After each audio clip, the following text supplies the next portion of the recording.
Sadhguru, we have heard many stories of people who enter into a deep state of meditation and they forego basic human necessities like thirst and hunger for several months together. But science says that a person can die within 10 days of not drinking water. So can you please explain us how such a state of metabolism can be attained? For this you will have to bend your mind a little bit, because it's not in your textbook like this. Just day before yesterday, somebody sent me a message from the yoga center. There is something called as jnana linga. This happens very often, but this happened to a foreign national, so the message came to me little concerned. So this person went and sat in jnana linga at 7 o'clock in the morning, because everybody gets only a 15-minute slot to sit there because of the number of people. She sat there at 7 o'clock in the morning. She did not move till 3 p.m. How many hours is that? 3 plus 8 hours. She just sat there unmoving. She didn't realize that she's sitting that long. She thought she's going to sit for a 15-minute slot. So they sent a message to me, Sadhguru, like this, she's not moved, should we disturb her? I said, leave her alone, it's okay. Like this it happens. Once it happened, I sat down way back. I thought, this was new to me also at that time, I thought I'm going to… I sat there for 25–30 minutes. When I opened my eyes, a huge crowd in front of me in a village, garlands around my neck, they're all trying to pull my legs, in India, India being what it is. And the moment I open my eyes, somebody wants to know about his business, somebody wants to know when his daughters will get married, all kinds of things. Then I say, where did all you idiots come from? They say, you've been sitting here for 13 days. And so, what happens in the system? That's what you're asking. See, right now, I'm speaking. If you check my pulse, it's somewhere around 55, 58 in that region. If I simply sit quietly, it'll drop below 40. If I simply sit down and I'm doing something without interaction, talking, moving, if I simply sit, it'll drop below 40. Now this is at ease. This will not build any unnecessary friction inside. So the amount of energy it consumes is very low. All of you medical students, you know this, 20% of the energy in the body is consumed by your brain, though it is hardly a pound and a half at the most.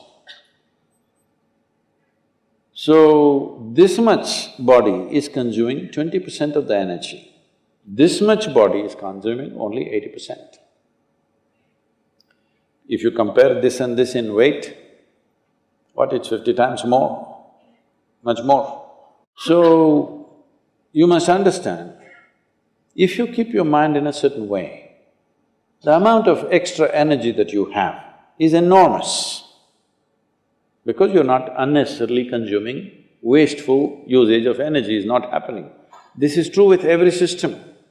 Whether it's a car, whether it's a machine, whether it's anything, how friction-free it is running, that much energy will come down, isn't it? Anything that's happening with big friction will consume enormous amount of energy. So physiologically, psychologically, energy-wise, if you bring friction-free function of your system, metabolism will drop and you will function very efficiently, because when you want to pitch it up, you have a whole range to pitch it up. When you want to lower it, it's there. Right now, the range that most people are carrying is very, very small. If you push them into activity, they will get totally tired out. If they have nothing to do, they will freak. If you have nothing to do, you freak, isn't it?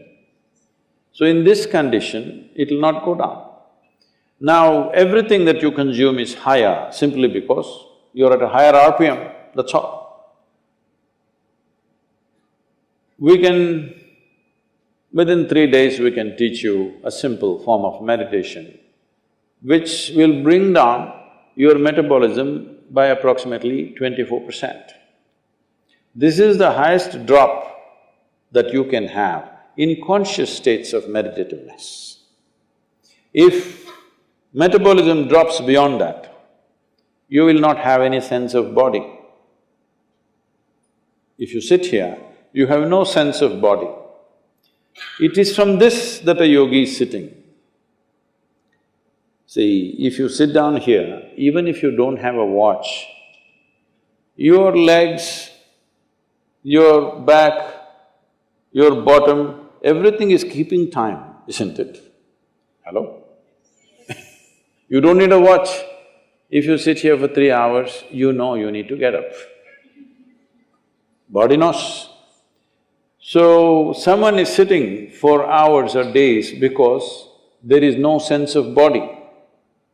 Why there is no sense of body is not only because of drop in metabolism, it is also the intensity of your energy which is not biological energy. Another dimension of energy is fully intense. Once it pervades the entire body, you have no sense of body. If I go into your program 10 hours, 12 hours, I am the only one continuously drinking water, but I am the only one who will not go to the restroom. I am the only one who will not take a break. Everybody, every 2 hours they take a break and come back.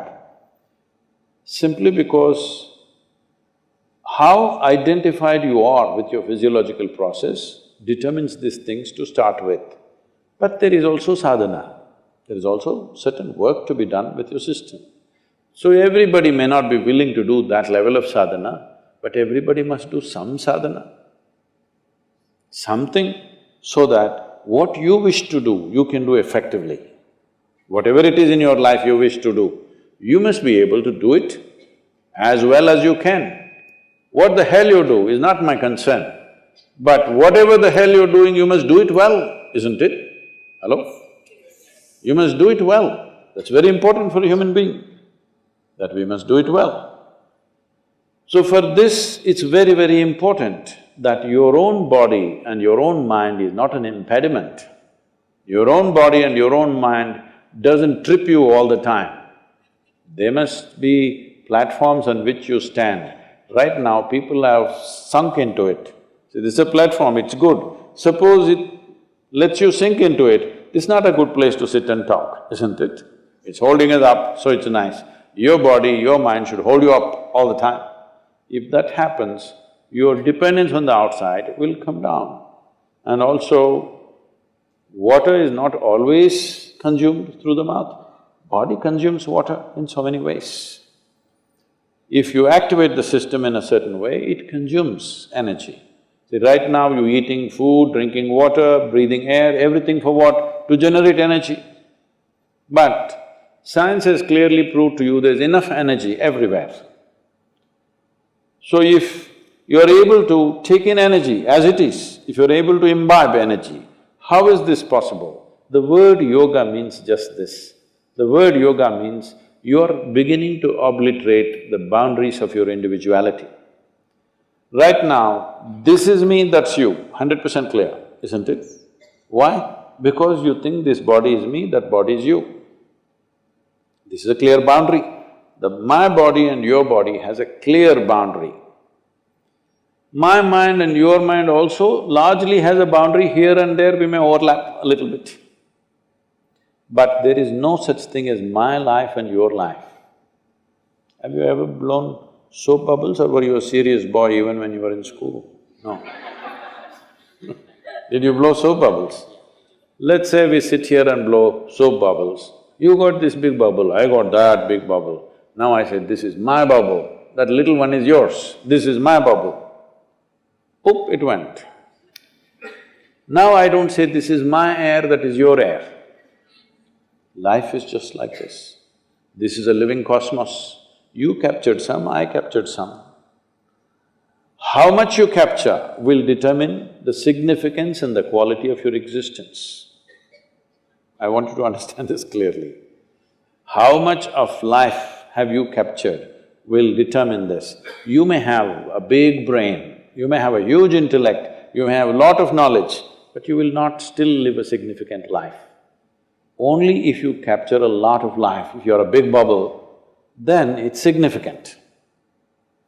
If you have a big body, other people may look at you and say, he's very big, but within you, that will not be the experience. If you have a big brain, people think, oh, he is very smart, but within you, you will not have a significant life. Only if you capture a huge amount of life within you, then if you sit here, simply if you sit here also, it's too fantastic. When it's like that, whether you open your eyes, close your eyes, whether you do something, you don't do something, it doesn't really make a difference to you. Only then you will live in the world as not being a vested interest, because what you do and do not do, what happens to you and does not happen to you, does not determine the quality of your life. That is when we can really trust you, isn't it? Otherwise, we don't know why you're doing the surgery. I mean, these question marks have come, isn't it? Can I tell you a joke? A man went for a surgery, he needed a surgery, so he went to the doctor. Doctor said, this is in United States, so doctor said it'll cost you $36,000. Then he said, doctor, I cannot pay that, I don't have insurance. Then doctor said, don't worry, you pay 3,000 per month.